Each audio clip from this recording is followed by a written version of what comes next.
はい、皆さん、こんにちは。米国特許セミナー、ExaminIrks です。いつも各週火曜日のランチタイムにお届けしています。講師は米国特許弁護士であるブライアン・エプスタインさんです。はい、第11回の今回は、使用目的、Intended Use について解説いただきます。それでは、早速ご解説いただきます。OK、ブライアンさん、お願いします。So today's topic, we're going to be discussing intended use. So I guess the best way to begin is defining what is intended use. And examiners sometimes are, I guess, annoyed because applicant representatives appear not to understand intended use. And part of the issue is that there's some disagreement as to what intended use is. And so we have two examples on this slide. One is this first quote, which is something like determining an output using input data. This broad use of the term using suggests an aspect of use. This one was actually suggested to me by an examiner as part of the topic. In my understanding, intended use is more like the second element, or the second quote of the taper of the top, such as to by itself jam up popped popcorn before the end of the cone. And so this kind of claim recitation is describing how the taper of the top will be used. What is the how it is intended to be used. It does not describe how it actually structurally appears. Okay, so this is a BRI issue. For the first interpretation, the keywords will be use or utilize. For the second interpretation, the keywords are to or for. Yeah, that's exactly right. And so what's the issue here? The issue is that applicants might incorrectly expect those phrases to be given substantial patentable weight, right? There might be some sort of disagreement between the weight that an applicant intends and the weight that an examiner gives these features. However, if you look, U.S. attorneys commonly use these types of phrases. In a lot of cases, our clients ask us to use these kinds of phrases. And so if you ask a U.S. attorney, a lot of us will not expect these phrases to receive substantial patentable weight, right? We know how examiners will interpret them. We understand that there is a BRI issue, broadest reasonable interpretation. And as a result, we know that maybe we should not argue these features, or that arguments that are presented for these features are unlikely to be successful. And so we'll supplement arguments or try to limit estoppel to avoid having a conflict between the weight that is intended for the feature and the weight that will actually be given for the feature. はい、はい、ここまでの説明で、使用目的を使った表現には、特適ウェイトが与えられないことがあるということでした。それでは、使用目的に関するクレームを、戦略的に使う方法があるのかどうかについてお聞きしたいと思います。So, Brian, a problem occurs when applicants unintentionally use intended use phrases. Is there a strategic use of intended use claims? Yeah, so of course that's what is behind U.S. attorneys choosing to express claim elements in this manner. So, what are some of the intended uses for intended use claims or elements? So, the first one is that a different claim interpretation is applied in litigation as opposed to prosecution. Um, you know, in prosecution, these elements might not be given substantial patentable weight, um, but maybe when it comes around to litigation, they are. And so, an applicant might want those if they intend to litigate or enforce generally. If they intend to enforce this patent, they might want these kinds of recitations in there, not for prosecution, but to maybe avoid, unexpected prior art when they go to enforce this patent. ExaminIrks is focused on prosecution, not litigation, though. And so another intended use is for steering your prosecution. All right, what does that mean? So by steering a prosecution, you can receive different art. You can. Let me take a step back. For steering prosecution, what we mean is presenting claims in a particular manner to achieve a particular goal, right? We have a lot of different ways to express claim elements or to express inventions, and we're going to choose a particular recitation to achieve these goals. And so one might be to receive different art from the examiner. Maybe a feature is common in one art, but if we can use slightly different um, words, then we can receive different art from the examiner. Maybe we want more accurate art.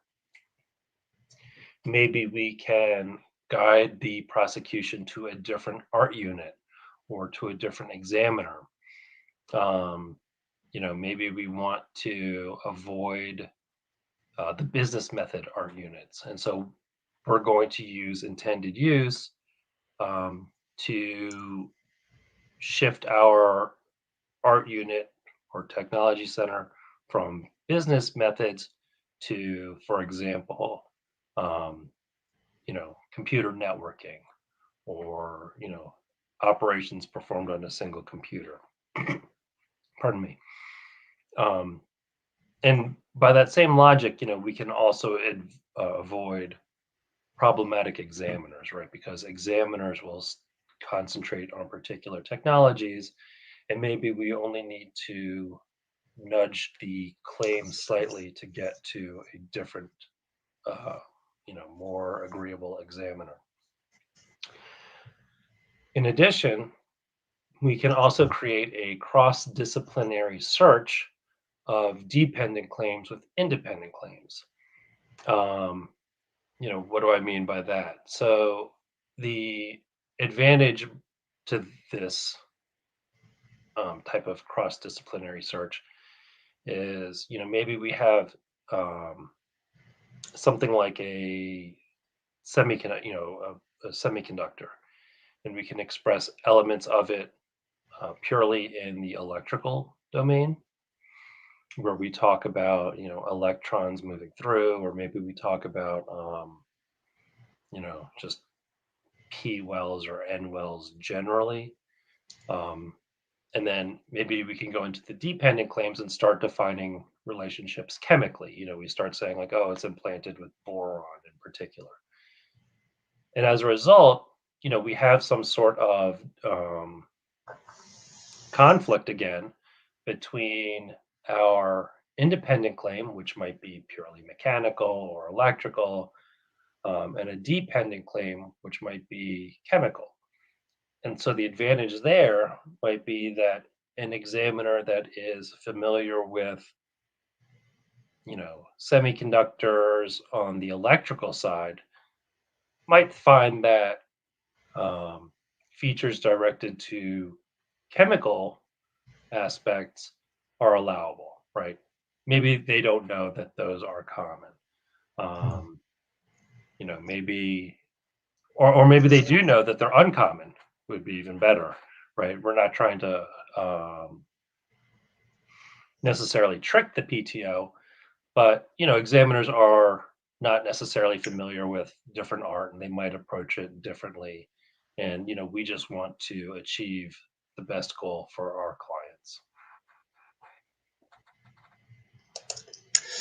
はい、使用目的を戦略に使う方法というのはいくつかあるということでした。では次に、使用目的を使ってプロセキューションをうまく進める方法があるのかどうかお聞きしたいと思います。So, Brian-san, there are many strategic uses for intended use. Can you clarify how to steer prosecution with intended use? Sure. So, one way is to move the features of the claim, the intended use kind of features, to the preamble.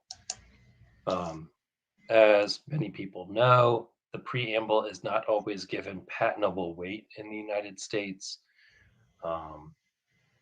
And as a result, features that are recited in the preamble might be considered not to limit the claim at all by the examiner. But a patent application doesn't appear only before the examiner that's signing the office actions, right? There is a classification examiner, contractor, I believe, but classification examiner that will decide which art units or which, I guess it's art units that this case goes to, or which technologies they involve. And by doing that, by having these kinds of features in the preamble, you're not necessarily limiting your claim in prosecution.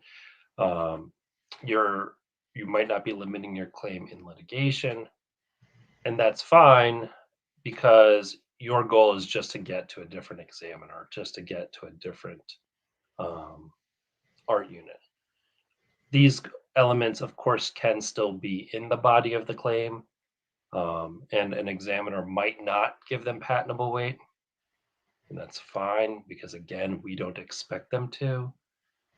But then you have more of a question during litigation, right? Maybe you don't want your features to be more narrow, and so you'll want to move them into the preamble. Or maybe you'll have a variety of independent claims where sometimes that intended use is recited in the body of the claim, and to provide some diversity for enforcement. And other claims that a feature is moved into the preamble of the claim. Another option, as we kind of discussed, is to emphasize different technical features in your claim. So again, if we have a business methods invention that involves some sort of computer aspect, we'll typically want to shift that into computers, right? The business method art units are notoriously difficult for many reasons, not just 101, but of course the 101 issues are significant. And so how do we do that? We start emphasizing the computer implemented aspects of the claim, right? We start talking about the processor, the databases, the storage, whatever it takes to kind of make this sound more like a computer implemented invention rather than something that's purely business. Pardon me. And again, intended use feature, this kind of steering isn't limited to intended use.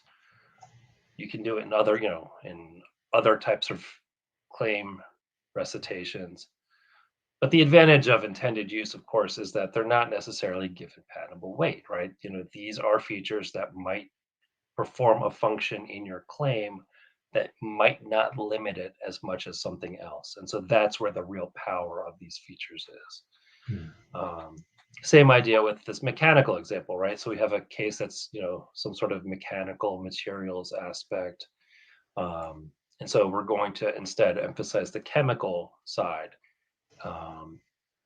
to kind of shift it into, maybe the 1700s at the USPTO. And again, maybe a chemical examiner will have a different sense of, the patentability. Maybe we have really good declarations that we want to submit. Maybe we have unexpected results. And so we want to make sure we're in the chemical art unit so that we can present this information. Maybe the situation is reversed, right? Maybe we don't have good unexpected results in this kind of mechanical materials invention. And so we'll instead emphasize the mechanical side where we think we have a better chance of patentability if we can focus our arguments on prima facie obviousness rather than trying to submit, some sort of test data that just might not meet the strict requirements of the USPTO. Okay, so the strategic use of intended use claims can influence a prosecution. However, the limiting effect of these phrases can be reasonable for many applicants. That's correct. はい、ブライアンさん、ありがとうございました。使用目的に関するクレームを戦略的に使うことで、プロセキューションをうまく進めることができる場合があるということでした。はい、今回はこれで以上になります。ご質問や扱ってほしいトピックなどがありましたら、YouTube のコメント欄に書いていただくか、スライド最後に記載のメールアドレスまでお気軽にご連絡ください。では本日もありがとうございました。失礼します。ありがとうございました。